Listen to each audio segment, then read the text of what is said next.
pag-ibig ng Diyos Ama at ang pagiging pagkaisa ng Espiritu Santo naway sumainyo at sumainyo. Mga kapatid, sa araw ito ay magpasalamat tayo sa biyaya ng buhay at kaloob ng Diyos at din tayo ng pagpapala at grasya sa ating Panginoon sa ating pagkakatipon sa araw ito.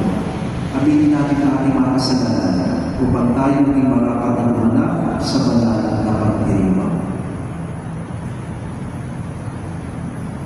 Inaamin ko sa mga kaloob ng Diyos at sa iyong mga kapatid na lumako nagkasala sa isip, sa salita at sa gawa at sa aking pagkukulang. Kaya isasabi ko sa mga Nabiray Maria, sa lahat ng mga ngayon at mga banal, at sa iyong mga kapatid na ako'y manalangin sa Panginoon ating Diyos. Bawat tayo mga kapatid ng Diyos, pagawain tayo sa ating mga kasalanan at pagtubayan na tayo sa buhay na walang hanggan. Amen. Panginoon, kaawaan mo kami. Panginoon, kaawaan mo kami. Kristo, kaawaan mo kami. Kristo, kaawaan mo kami. Panginoon, kaawaan mo kami. Panginoon, kaawaan mo kami. At manalangin tayo kasama ng mga unang martir ng padala sa bayan ng Diyos sa Roma. Ama namin makapangyarihan, itinalaga mo sa sabayan ng Kristiyano ng Roma at pasimulang masagana sa duman at nalulo ng mga martir. Ipagkaloob mo kami patatagin sa magiling na katapanan sa pakikipagtulad sa pagsubok at paglalakanin namin sa maasahan na buhay sa pamamagitan ng Jesucristo kasama ang Espiritu Santo magpasawalang hanggan. Amen.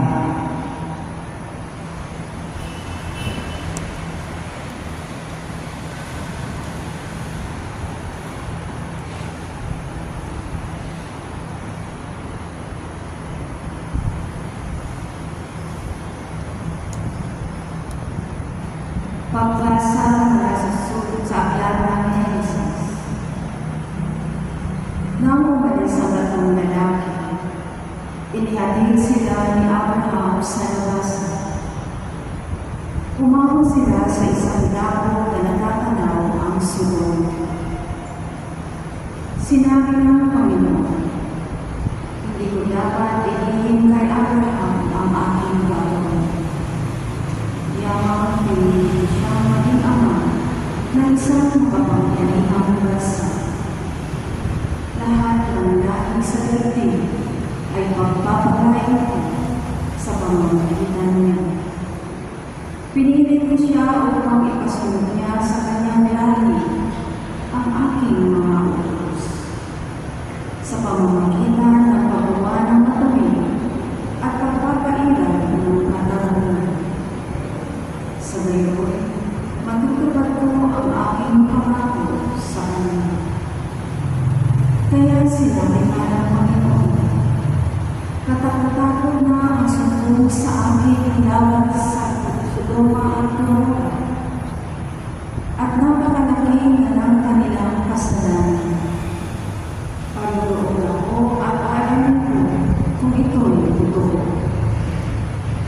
Umalis ang mga lalaki at nagpunta sa Sodoma.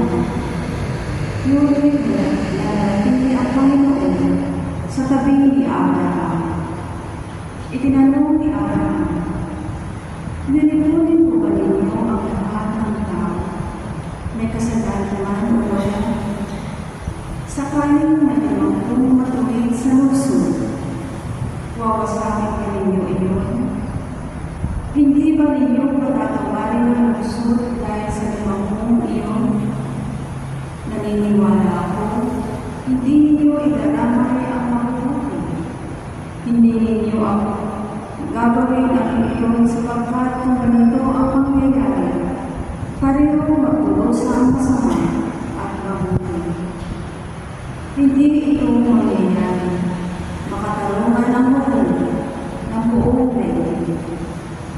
Tumuhon ang Panginoon, hindi ko ipapahamak ang lungsod dahil sa limang patuloy. Ipagpaumanhin ko ninyo ang aking kapanasan, wika ni Abraham. Wala po akong karapatang magsalita sa inyo, pagkat alam ko lamang ako. Kung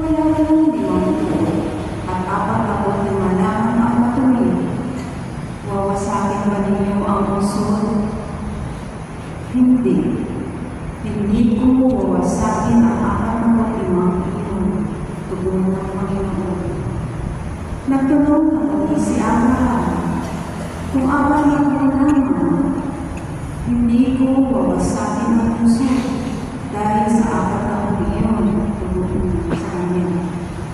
Huwag sana iyong magagaling, magtatanong ako. Kung tatlong ko lamang ang taong magawin doon, hindi rin iyong wawasakin. Sinagot siya, hindi ko wawasakin ang lungsod dahil sa tatlong iyon. Sinabi pa ni Abraham, mangangakas ko ulit ako, kung dalawang ko lamang ang matuwid na naroon. Hindi ko pa rin wawasakin ang lungsod dahil sa dalawang iyon, ulit-ulit sa kanya. Sa katapusan, sinabi ni Abraham, ito na po lamang ang ipatanong ko. Kung 10 lamang ang matuwid na naroon, hindi ko pa rin wawasakin ang lungsod dahil sa 10 iyon. Tuloy ng Panginoon. Pagkasabi nito, umisa siya at umuwi naman si Abraham. Ang salita ng Diyos. Salamat sa Diyos.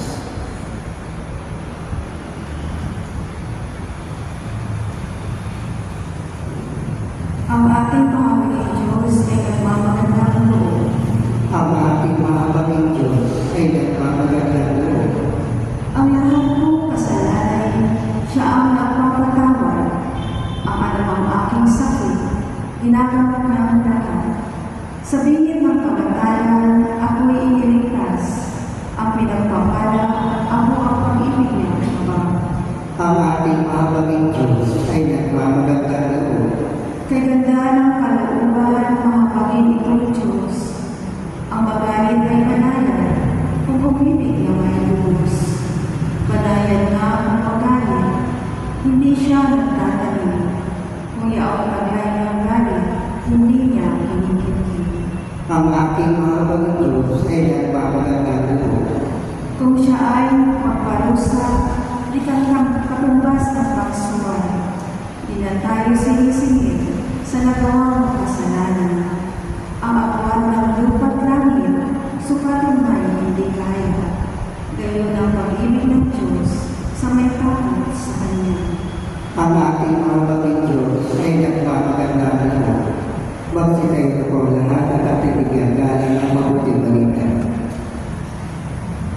Alleluia, Alleluia, digin niyo lahat ngayon ang tinig ng Panginoon sa loob ng kanilang. Alleluia, Alleluia.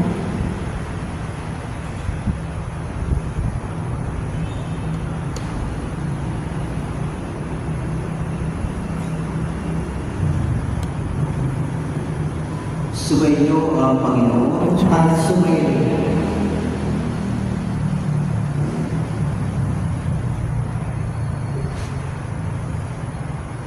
Ang mabuting balita ng Panginoon ayon kay San Mateo. Papuri sa iyo, Panginoon.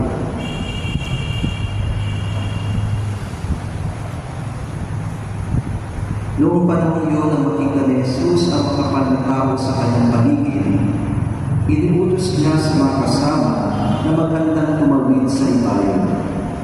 Dinapitan siya ng isang skriba at sinabi sa kanya, Guro, susunod po ako sa inyo, saan man kayo pumaroon? Sumagot si Jesus, may mga lugla ang mga asong lupa at may mga pugad ang mga ibon. Ngunit ang anak ng tao ay wala man lamang mahulugan o mapagpahinahan. Isa naman sa mga alagad na nagsabi sa kanya, Panginoon, maaari ko bang umuwi muna ako upang ipadiglig ang aking ama?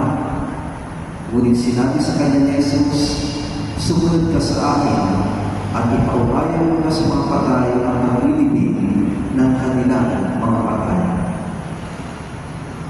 Ang mabuting balita ng Panginoon. Pinupuri ka namin, Panginoon Jesus.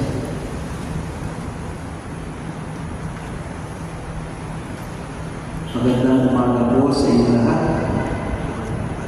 Ngayong araw na ito, Lunes na ika-3 linggo ng karaniwang panahon, ay ginugunita natin ang mga unang bagay simbahan ng Roma. Sila po yung mga nagtalay ng buhay sa panahon ni Emperor Nero na mga pinapatay dahil sa kanilang paniniwala. Mga lalaki at mga babaeng ordinaryo katulad natin na handang ibigay ang lahat, pati ang kanilang sariling buhay para sa Panginoong Jesucristo.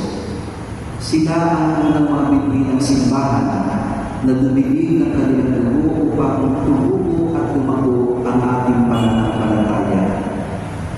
Ang mga pagbasa natin ngayon ay nagpapakita ng dalawang bahagi ng katapangan. Unang-una ang katapangan ni Abraham nang siya ay nakiusap ng utapang at tiyaga kay Yahweh para sa mga taga-Sodoma. Kahit alam niya masama ang lungsod, nagmalasakit siya na nagaging ng buong tibay.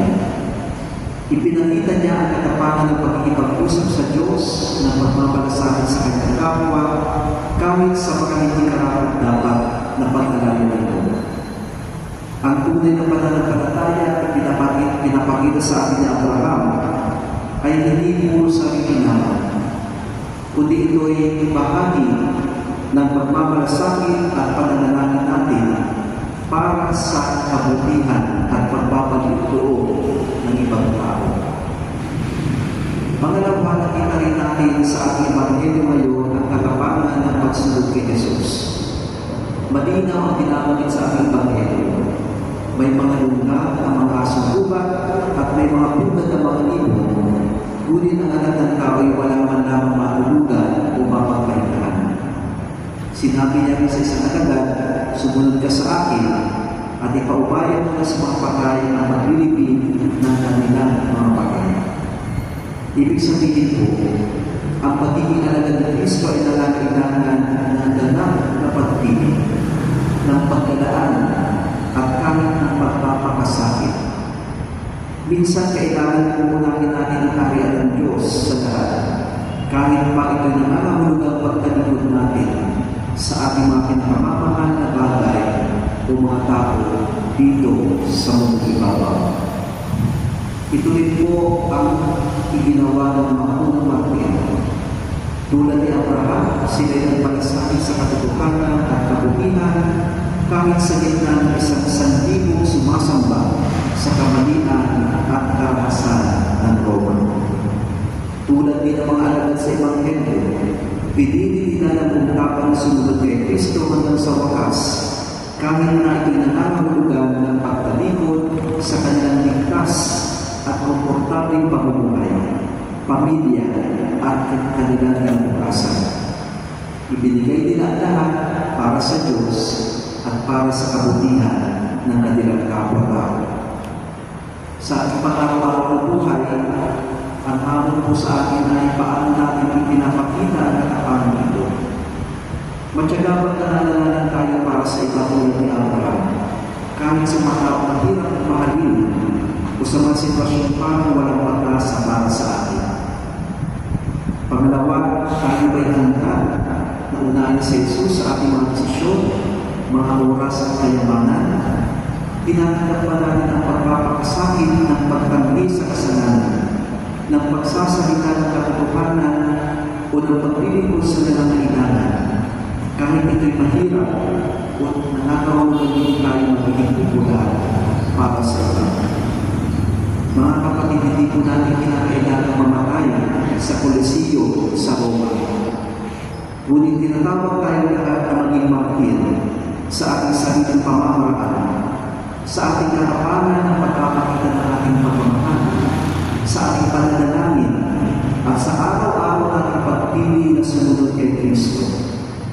Hilingin po natin sa misa ito, sa mga unang martir, na maturuan tayo na maging matapang katulad nila, katulad ni Abraham. Turuan nawa tayo na mag-agree ng ating lahat para kay Kristo, tulad ng kanyang hiniling sa dalawang alagad sa Ebanghelyo ngayon. Amen.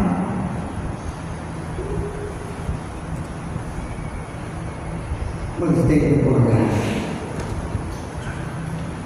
Iluog natin ang ating mga pangangailangan sa Diyos Ama, kung saan naroon ang kanyang anak na naroon na sa atin, at tumatawag sa atin na sundan siya. Manalangin tayo na may pananalig sa biyaya sa pagtanggap sa pagtawag na ito. Ang ating tugon, Ama, bigyan mo kami ng biyaya na sundan ang iyong anak. Ama, bigyan mo kami ng biyaya na sundan ang iyong anak.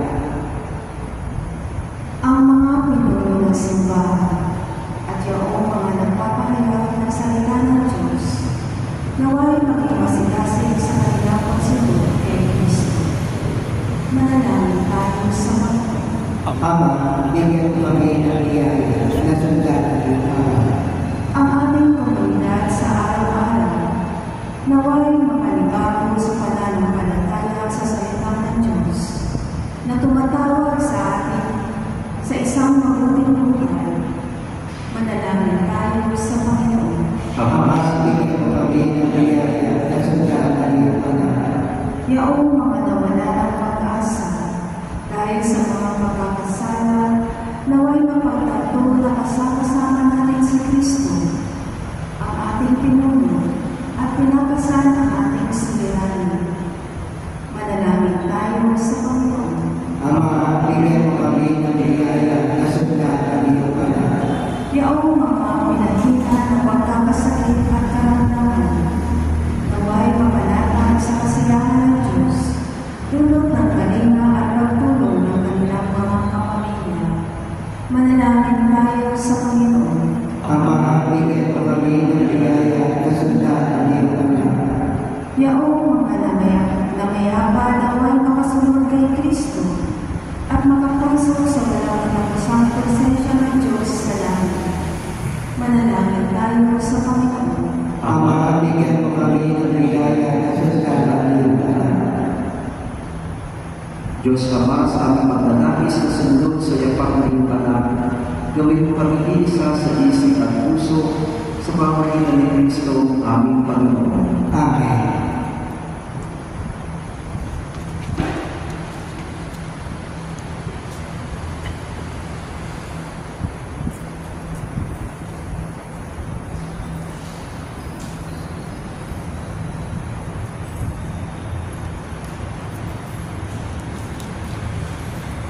Kapuri-puri ka Diyos sa mga lilikha sa sanlibutan, sa ipagandang loob narito ang aming mayayanan.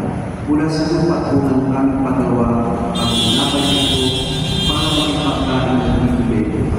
Kapuri-puri ako may kapag ngayon at kailangan.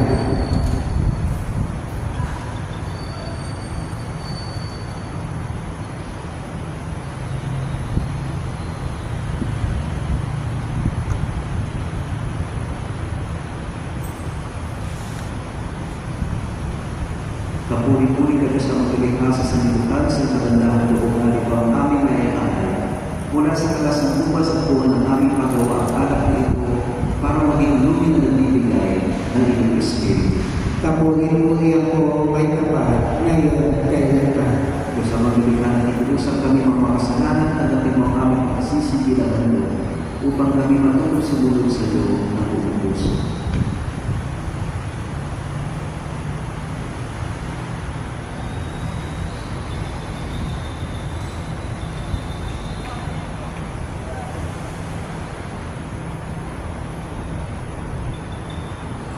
Magsitay na po.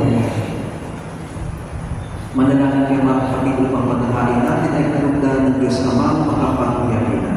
Tanggapin naman ng Panginoon itong pag-aaral sa iyong mga kamay, sa hamunian ng kalakalan sa ating kapakinabangan at sa buong sabay ng Banal. Ama namin nilikha, kami iyong pinapagindapat umanap sa pagdiriwang ng paghahain ng iyong pagliligtas. Ipagkaloob mo nga ang paglilingkod sa iyo ay gawing kalong tugon ng mga alay na ito sa pamamagitan ni Kristo kasama ng Espiritu Santo magpasawalang hanggan. Amen. Sumainyo ang Panginoon At sumayin, itaas sa Diyos ang inyong puso at diwa. itinasa namin sa Panginoon. Pasalamatan namin ang Panginoon aming Diyos. Marapat na siya ay pasalamatan. Ama naming makapangyarihan, tunay ng marapat na ikaw ay aming pasalamatan sa pamamagitan ni Jesucristo na aming Panginoon. Ikinalugod mo sa Kanya ipagmuling mabuti ang lahat at sa pamamagitan niya ay aming tinatanggal ang iyong abot-abot na kaloob at paglinaw. Kahit na siya ay hindi naiiba sa iyo, pinabuti niya maging diri na iiba sa mga tao. Habang siya nagulad namin sa kamatayan ng loob, nung inahain niya ang sarili ng tabi makasunduan. Kaya naman yung itinangal siya ang pinampo upang sa lahat siya'y mamuna. Ngayon ay lahat na sa kanya ay nakikiisa ay talagang pagkakain ng iyong buhay at ligaya. Kaya isa ng mga anghel nagsisiawi ng papuri sa iyo na walang upay sa kalangitan. Kami nagbubunyi sa iyo kadakilan. Santo, Santo, Santo, Panginoong Diyos na makapangyarihan, napupuluan langit at lupa ng kalwalhatian mo, kung saan sa kaitaasan. Pinagpala ng kalibito sa kanan ng Panginoon, kung saan sa kaitaasan. Ama namin banal, ikaw ang buhay ng kanang kabanalan. Kaya sa pamamagitan ng iyong Espiritu, gawin mo banal ang mga kaloob na ito upang para sa akin ay maging katawan at dugo ng aming Panginoong Jesucristo. Bago niya pinag-isang-usang loob na maging halo, ginawagan niya ang tinapay. Pinasalamatan niya. Pinagkagati niya iyon, iniabot sa kanya mga alagad at sinabi, "Tanggapin lang ito at kanin. Ito ang aking katawan na iahalo para sa iyo."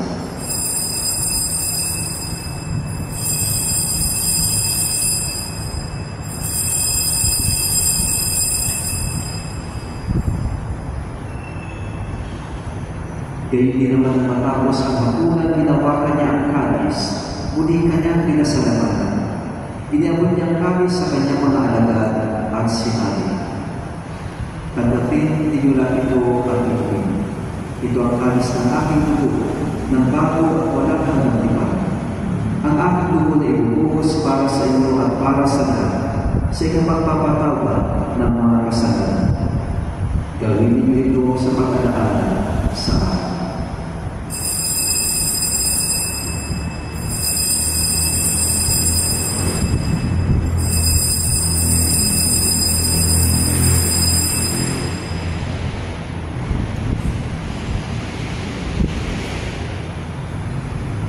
Misteryo ng ating pananampalataya.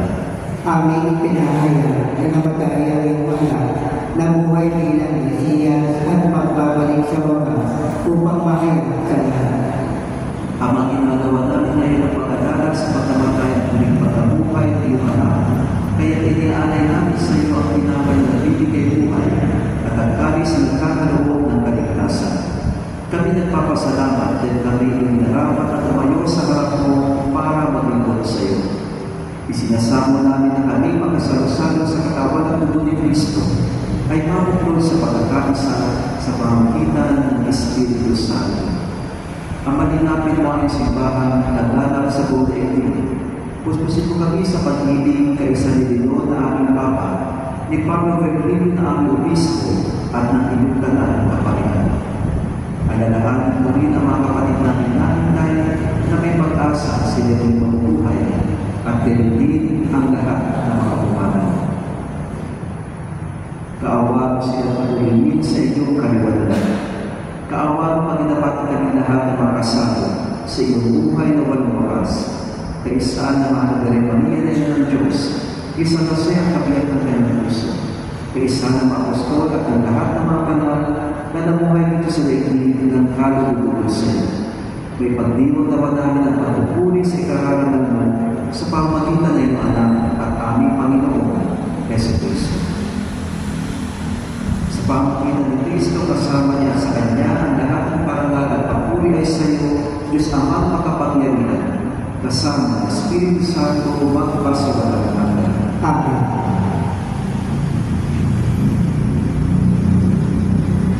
Pagpili naman nagagaling na utos sa turo ni Jesus sa Panginoon natin at ating Diyos, ipahayag natin ang karasan. Ama namin, sumasalangit ka, sambahin ang ngalan mo, mapasa amin ang kaharian mo, sundin ang loob mo dito sa lupa para sa langit. Bigyan mo kami ngayon ng aming kakanin sa araw-araw, at patawarin mo kami sa aming mga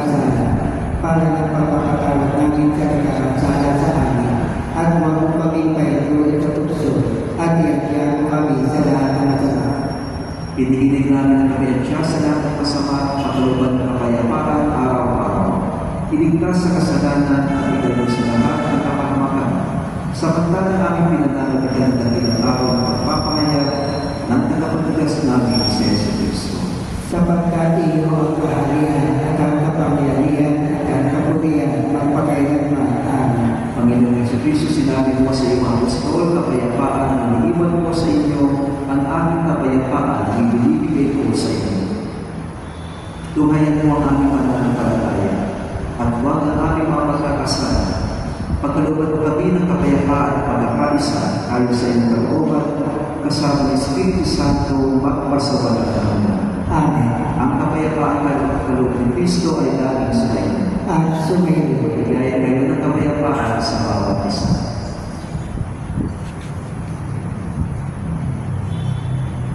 Kordero ng Diyos na nag-aalis sa mga kasalanan at sanlibutan, maawa ka sa amin. Kordero ng Diyos na nag-aalis sa mga kasalanan at sanlibutan, maawa ka sa amin. Kordero ng Diyos na nag-aalis sa mga kasalanan at sanlibutan, ipagkaloob mo sa amin ang kapayapaan.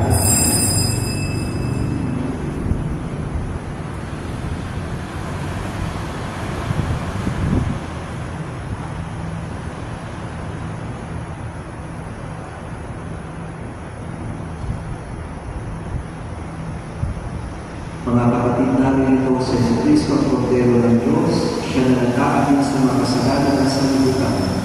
Mapapalad tayo matinatawag upang tanggapin siya. Panginoon, hindi ako dapat na magpatuloy sa iyo, ngunit sa isang salita mo lamang ay dadaling ako. Ipagsagalawa tayo ng banal na katawan ng Apo ni Cristo tungo sa buhay na walang hanggan. Amen.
Espiritu kailanman ay magkaroon ng unang lagi namin maialay.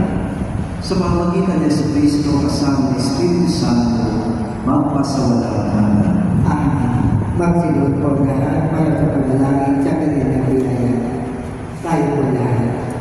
Mahal na direyang biyaya sa kapangyarihan ng banal na Espiritu, ang katapatan mo sa ama ang naging daan na pagdating sa amin ni Jesus, ang pinakadakilang biyaya ng Diyos.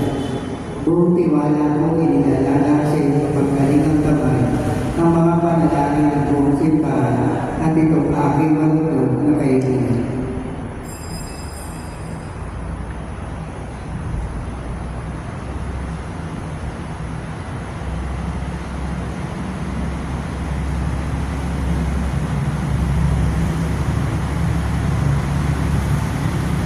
Mapagpahanay na hindi ng biyaya, tulad mo, pinaubaya ko ang aking buhay, sa kagalungan ng tawa ng ating Ama, maganap daw ang kanyang kalooban sa akin, at sa mga tao niya, piling ko sa iyong pamamalala. Kaysa mo ng biyaya, ako'y tumadalangin sa Ama, sa ngalan ni Jesus, at sa tulong ng banal na Espiritu. Amen. Magsitayo na po na. Sumainyo ang Panginoon At sumayo. at pagpalain kayo ng dakila at mahabaging Diyos, Ama, Anak, at Espiritu Santo. Amen. Tapos na ating pagdiriwang, bumalik tayo sa pag-ibig at kapayapaan ng Kristo. Salamat sa Diyos.